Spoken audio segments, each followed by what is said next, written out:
Hello বন্ধুরা, আজকে আপনাদের সামনে আর একটা ভিডিও নিয়ে চলে এসেছি যে এসি লাইন হবে আর একটা পাওয়ার লাইন হবে। আর এই যে রুমটাতে দেখতে পাচ্ছেন, এই রুমটাতে এসি লাইন হবে আর একটা টিউবলাইটের পয়েন্ট হবে আর একটা ওয়াল ফ্যানের পয়েন্ট হবে। তো ওই সাইডে কেসিং মোটামুটি সব কমপ্লিট হয়েই আছে, কেসিং মারা কমপ্লিট হয়ে আছে। এই সাইডে তারটাও টেনে নেওয়া হয়েছে এই পর্যন্ত।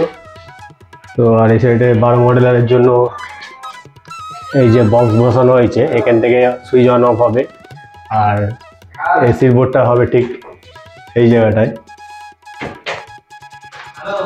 আর 12 মডেলের কি কি লাগানো হয়েছে সেটা এই যে নিচে 3টে সকেট আছে, উপরে 6টা সুইচ আছে অন অফ করার জন্য।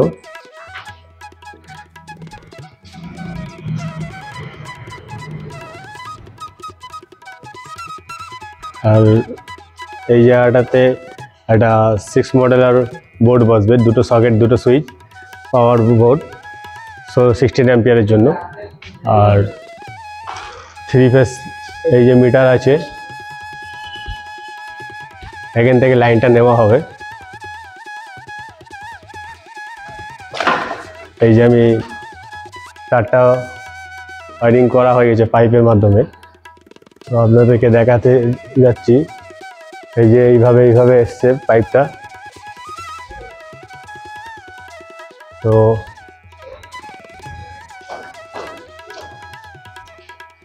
আমি আছি আর রাকুবুল আছে, আজকে দুজনাই কাজ করছি। এই যে টিনের এত বড় সেট আছে, বিশাল গরমের ভেতরে। তো এই রুমের ভেতরে আরও গরম, তো ও পুরো ঘেমে গিয়েছে। তো বন্ধুরা দেখতে থাকুন স্কিপ না করে পুরো ভিডিওটি।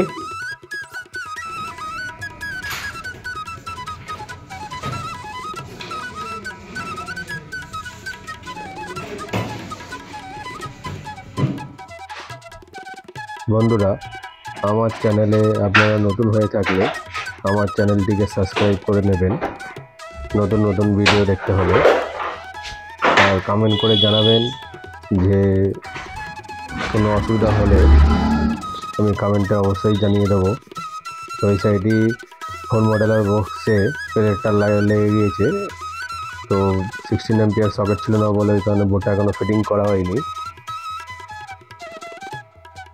এই সাইডে 12 মডেলের বোর্ডও ফিটিং করা হয়ে গেছে।